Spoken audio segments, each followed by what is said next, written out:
Ini yang saya mau tanyakan Pak Ustadz. Apa? Di dalam Injil itu ada, ya intinya begini, mana tua Injil daripada Quran? Duluan Injil lah. Duluan Injil. Injil bukan Injil itu bukan kitab kau. Lalu kitab kami apa? Lah, kitab kau Bible, Bang, Bible. Iya, Bible itu kan ada Injil. Bible itu. Kitab. Bible lah kitab kau, bukan Injil. Iya, ini kitab, ini Alkitab, tapi di dalam Alkitab ini ada Injil. Seperti itu Pak Ustadz. Apa yang mau Anda tanya? Terus. Ada tidak kemungkinan Al-Quran suatu terjadi penjiplakan? Soalnya banyak di dalam Injil yang sama juga seperti yang ada di Al-Quran. Contohnya surat Al-Baqarah nomor 286 yang berbunyi itu di sini, Allah tidak membebani seorang melainkan sesuai dengan kesanggupannya. Di dalam Injil di 1 Korintus 10 nomor 13 Injil tulis sama seperti itu, Tuhan tidak membebani seorang dengan kemampuannya. Kita buka dulu 1 Korintus Pak Ustadz. Mana ini Bible saya ini? Aduh, mata saya ini pun on cam. Kenapa on cam? Dia udah on cam.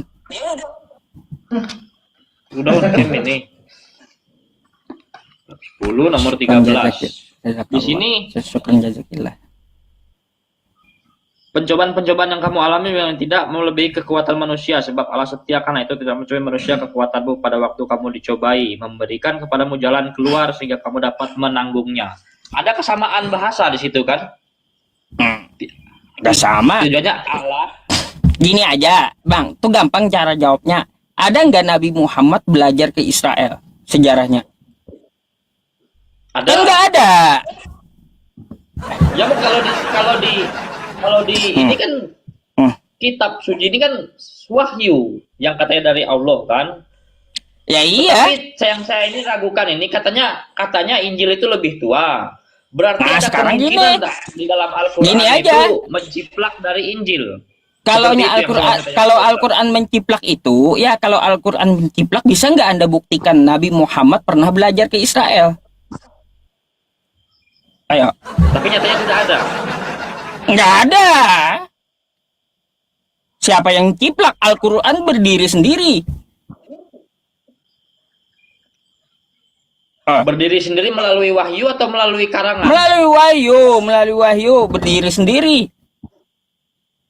Melalui wahyu kepada Nabi Muhammad dengan ada juru tulisnya juga di situ kan? Ya, Zaid bin Sabit, sekretaris beliau. Bin Talib. Seperti itu. Iya. Nah, itu yang maksudnya. Jadi kenapa gitu? Kok bisa sama seperti itu? Padahal yang lebih duluan menggunakan kata-kata seperti ini kan di dalam Injil. Coba Bang, ya coba kayak gini. Anda tunjukkan pakai data, ya mana yang sama Al-Quran mengambil dari Bible Anda? Mana? Banyak. Ini salah satunya yang saya bilang tadi di Al-Baqarah 286. Di surat Al-Baqarah nomor 286. Iya, Al-Baqarah 286 sama dengan 1 Korintus bab 10 ayat 13. Ini sama-sama tentang membebani lah ini kan. Dan juga bentar saya buka dulu. Saya buka dulu 1 Korintus nomor bab 10 nomor 13. Oke. Ini kan kita sama-sama belajar Pak Ustadz, jangan pelit-pelit ilmu. Ya. Percobaan-percobaan yang kamu alami ialah percobaan-percobaan biasa yang tidak melebihi kekuatan manusia, sebab Allah setia dan karena itu tidak akan membiarkan kamu dicobai melampaui kekuatanmu. Pada waktu kamu dicobai, Ia akan memberikan kepadamu jalan keluar sehingga kamu dapat menanggungnya. Beda dengan Quran, udah jauh. Tapi ada kesamaan jauh. Maksud, Pak Ustadz. Al-Baqarah ya.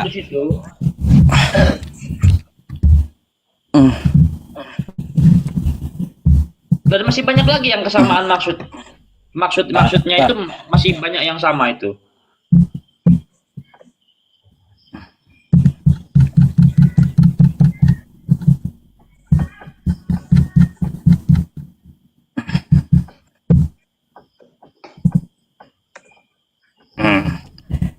Nih ya, Rasul Muhammad beriman padanya, pada apa Al-Quran yang diturunkan kepadanya dari Tuhannya. Demikian pula orang-orang mukmin, masing-masing beriman kepada Allah, malaikat-malaikatnya, kitab-kitabnya, dan rasul-rasulnya. Mereka berkata, kami tidak membeda-bedakan. Ini 285 ya. Bentar. 286 ya tadi. Allah tidak membebani seseorang kecuali menurut kesanggupannya. Baginya adalah sesuatu pahala dan kebajikan yang diusahakannya. Terhadap ada pula sesuatu siksa atas kejahatan yang dia lakukan, yang diperbuatnya. Kan gitu? Iya. Lalu karena kata Anda karena sama dengan Korintus tadi, Al-Qur'an ciplak. Kalau Anda bilang Al-Qur'an ciplak, saya minta bukti dulu. Nabi Muhammad pernah belajar ke Israel, mana? Tunjukkan. Oh, tidak bisa saya bukan itu. Nah, artinya bukan menciplak, Bang. Kebetulan aja itu berarti sama. Iya, tapi masih banyak loh ayat-ayat yang lain di Al-Qur'an. Apalagi? Sama di Bible. Apalagi? Seperti Contoh? itu. Banyak ini tidak saya catat, soalnya saya pakai catat ini, Pak Ustadz. Ya, nggak apa-apa. Jabarkan apa? Coba. Dan juga yang saya mau tanyakan juga, Pak Ustadz, satu lagi nih. Yang tadi dibahas, Pak Pendeta tadi bilang, Pak Pendeta kah, Pak Penginjil itu, hamba Tuhan kah? Itu bilang tentang nubuat Tuhan tentang anak manusia. Nah, itu di mana tuh? Di Perjanjian Lama. Di mana nubuatannya dalam Perjanjian Lama menebus dosa itu memakai darah manusia.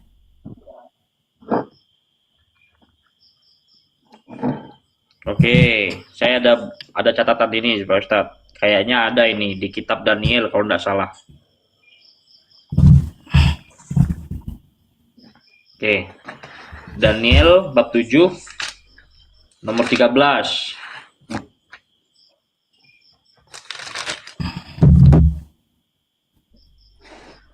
Aku terus melihat dalam penglihatan malam itu, tampak datang dengan awan-awan dari langit seorang seperti anak manusia. Datanglah ia kepada yang lanjut usianya itu, dan ia dibawa ke hadapannya.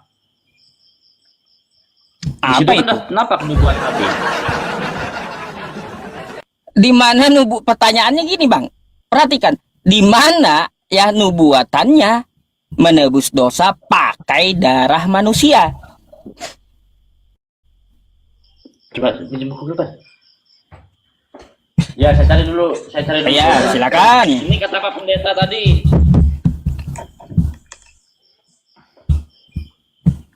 Nubuat penebusan dosa pakai darah manusia.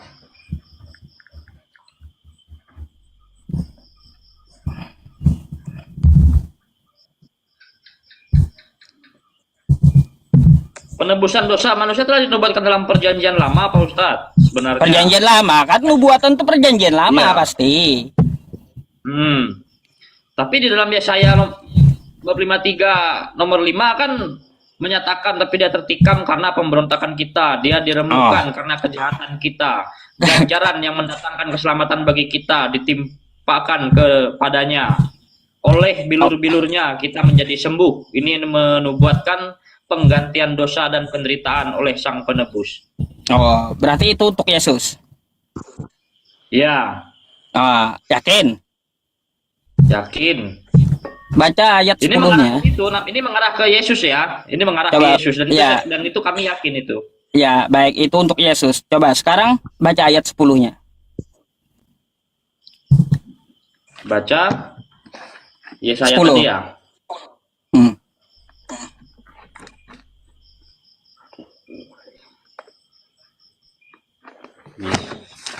Yesaya bab 5 nomor 10. Yesaya 53 nomor 10.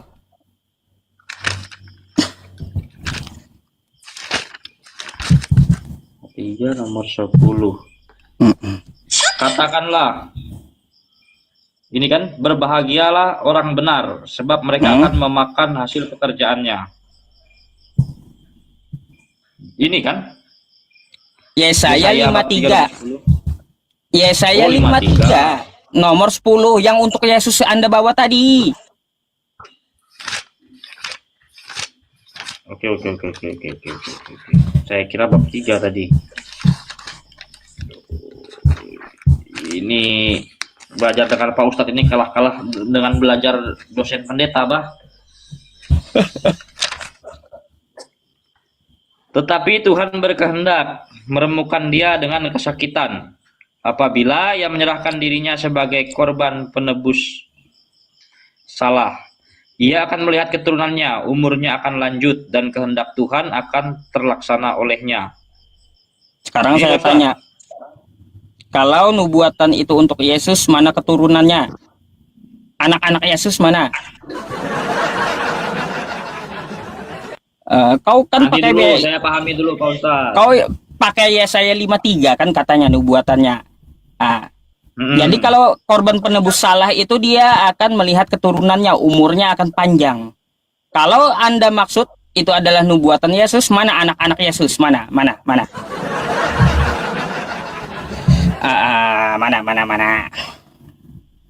Istrinya ada berapa? Pasti banyak pertanyaan saya nanti.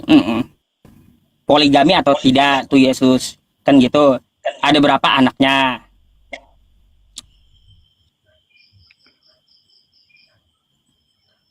Ini tentang hamba Tuhan yang menderita, bukan tentang Mesias, Pak Ustadz. Bukan iya, tentang, hamba Tuhan bukan yang tentang menderita. Penebus. Lah, kau bawa Yesaya 53 kan? Iya. Nubuatan Yesus. Ini konteksnya tidak masuk lah di sini. Coba baca betul-betul. Yesaya 53.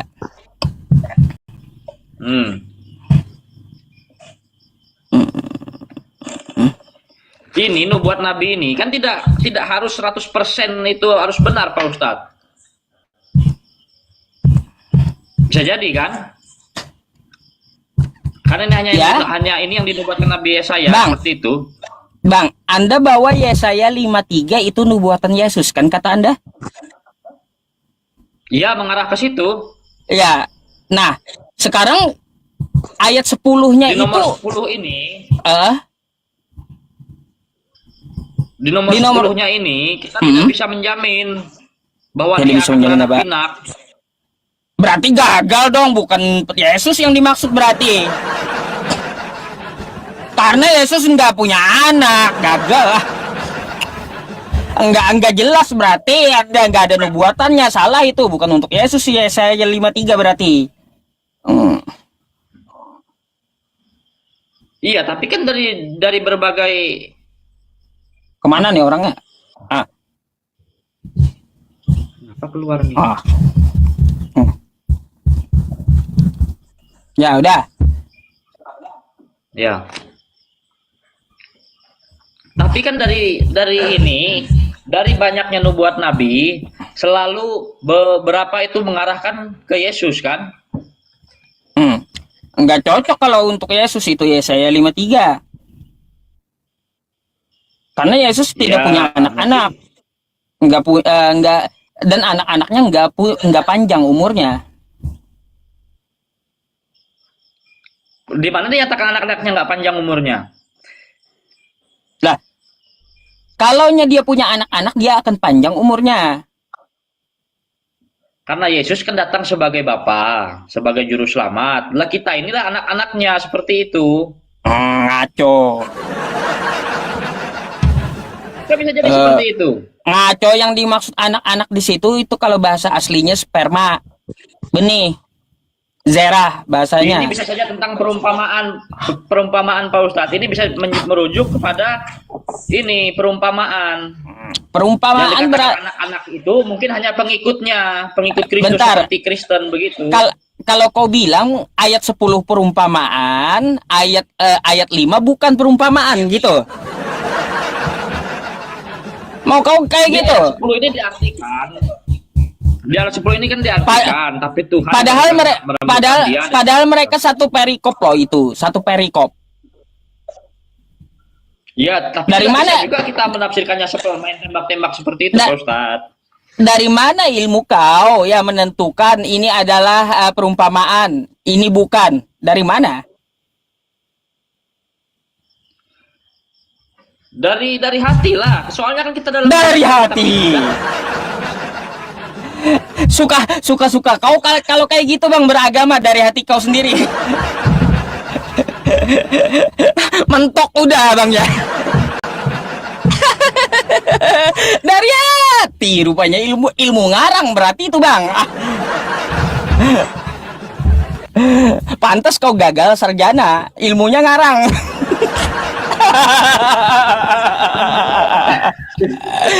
Aduh. Ada aja. Gak cocok buat Yesus itu. Ya. Tapi kan merujuk ke situ Pak Ustadz. Tentang penyiksaan Yesus di Perjanjian Baru kan merujuk kembali lagi ke sini kan. Kembali lagi ke kenubuatan Nabi. Karena kan nubuat Nabi ini kan terjadi setelah beberapa ratus tahun. Kan seperti itu. Bukannya 2-3 tahun depan langsung muncul. Dan Nabi Yesaya ini pun juga sudah tidak ada lah ketika di zaman Yesus. Kan seperti itu. Gak usah memaksakan bang, kalau nggak ada gitu, nggak ada hubungannya kitab Yahudi itu dengan Kristen, nggak ada. Apa juga Kristen memakai kitab Yahudi? Makanya sering saya sebut kitab Spanyol. Tahu nggak kitab Spanyol? Ya. Separuh nyolong. Bukan Al-Quran yang nyolong. Nah, separuh nyolong sama Yahudi kitab kau tuh bang. Iya, bukannya Al-Quran yang nyolong. Kalau Al-Quran nyolong, tuduhan kalian Al-Quran nyolong, kan silahkan buktikan sama saya Nabi Muhammad pernah belajar ke Israel. Udah itu aja. Gampang kan gitu. Buktikan Nabi Muhammad, Nabi saya pernah sekolah ke Israel atau berguru ke Israel gitu. Ya, buktikan. Oke, lanjut bang. Kalau ada yang bertanyakan, tanyakan ya. Tentang ini kayak gimana urusannya? Anakku adalah Tuhanku. Anakku adalah Tuhanku. Anakku adalah Tuhanku. Maksud Pak Ustadz ini. Kembali ke pertanyaan yang dulu ini. Siapa Tuhannya Maria? Kan seperti itu. Maria memperanakan Yesus, tapi Maria bertuhan ke siapa? Kan seperti itu. Yesus saja bang berdoa kepada Bapaknya di surga, apalagi Maria, ibu Yesus. Oh, jadi anak Maria bukan Tuhan? Tuhan. Dalam konteksnya kami menyebut Yesus itu Tuhan karena kami pengikutnya. Jadi anak Maria Tuhan. Tuhan kami, bukan Tuhan Anda. Tuhan, anak Maria. Berarti Maria menyembah anaknya. Maria dan anaknya berdoa kepada Allah Bapa di surga kan? Jadi Tuhan berdoa kepada Tuhan. Bukan seperti itu. Nah, kayak gimana udah? Bang, bentar. Kata Anda Maria dengan anaknya berdoa kepada Tuhan yang di surga. Anaknya tadi Tuhan tuh ya. Tuhan berdoa kepada Tuhan gitu. Konteks Tuhan, arti kata Tuhan kalau untuk Yesus itu bukan untuk disembah tapi untuk dipuji. Seperti itu Pak Ustadz. Jadi ada berapa Tuhannya? Ada berapa Tuhan? Tuhan Allah Bapa di surga, satu, Esa. Berarti Yesus bukan? Yesus mendapat gelar Tuhan dari kami sebagai pengikutnya. Oh, kalian yang beri gelar Tuhan, ngawur. Ada kalian Kristen yang beri gelar Yesus Tuhan rupanya. Buka artinya gini bang, artinya gini, bukan pernyataannya Yesus sendiri yang Tuhan, bukan, tapi kalian aja yang menuhankan Yesus gitu. Kalau ada di Alkitab Yesus menyatakan dirinya harus minta disembah, ya, itu karena kuasa Roh Kudus yang menguasainya. Mungkin perintah dari Tuhan langsung melalui perantaraan Yesus seperti itu kalau ada. Nggak bakal sama Allah Bapa di surga kan? Nggak bakal ditemukan bang. Kalaunya penebusan dosa memakai darah manusia itu nggak ada. Iya, mungkin ini kan dari beberapa tafsiran Pak Ustadz. Kalaunya tai sapi hapus dosa ada bang? Nggak percaya anda? Tai sapi penghapus dosa ada? Nih, coba kau baca deh. Keluaran 29:14. Tetapi daging lembu jantan itu kulitnya dan kotorannya haruslah kau bakar habis dengan api di luar perkemahan. Itulah korban penghapus dosa. Oh keren, tai sapi loh. Tai sapi bisa hapus dosa. Ngapain pakai darah manusia? Tai sapi aja bisa pakai tai sapi. Abang ini. Jadi konteks Muslim orang Islam yang bilang kami menuhankan Yesus itu salah. Ya salah lah. Salah, oke. Bagaimana kalau kami bilang umat Muslim menuhankan Muhammad, apa itu salah? Salah juga. Salah juga. Oh. Patokan umat Muslim, karena kami datang ke gereja, jingkrak kata yang seperti di komen tuh, tiap hari Minggu jingkrak, menyeru-nyerukan nama Yesus, dibilang kami menuhankan Yesus. Sedangkan umat Muslim datang ke masjid yang katanya bersolawat, berseru-seru kepada Nabi Muhammad. Jadi apa perbedaannya di situ? Solawat kita datang kepada Allah Bapa di surga yang disebut Allah itu melalui perantaraan nabinya kan? Bang, kan seperti itu. Solawat itu salam sejahtera atas Nabi Muhammad. Udah? Tapi berseru-seru enggak? Ya, Allahumma sholli ala Muhammad. Betul. Berseru-seru kan? Apakah saya nyembah? Agak kan? Kami juga tidak menyembah Yesus. Kami memuji dan memuliakannya. Oh, tidak menyembah Yesus. Seperti itu. Kalau disembah itu kan seperti ini. Seperti ini, sujud apa segala macam itu yang kita sujudkan kan? Tidak menyembah Yesus. Jadi Yesus bukan untuk disembah, tapi untuk dipuji dan dimuliakan. Dipuji dan dimuliakan, berarti bukan Tuhan ya? Iya. Karena hanya Tuhan yang patut disembah. Ya, itu betul. Tuhan yang patut disembah, Tuhan yang esa kan? Tapi karena melalui Kristus, kami bisa datang ke alasan apa pula? Itu alasan apa pula? Udah sepakat kita hanya Tuhan yang patut disembah.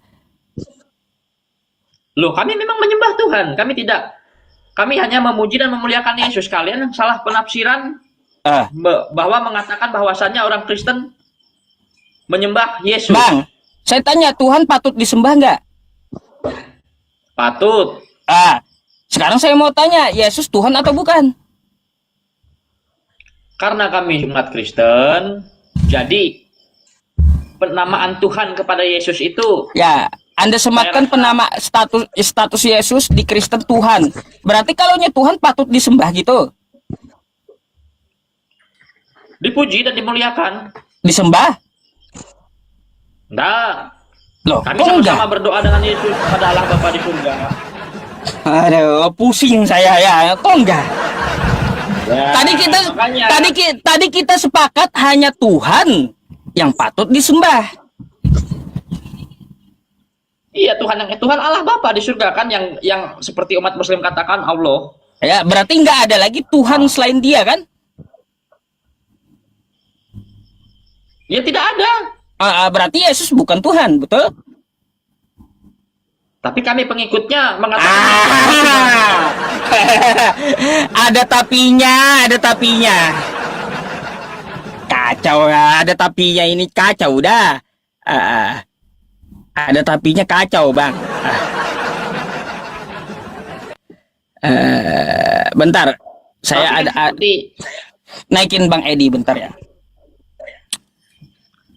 tapi celur dan kebenarannya maka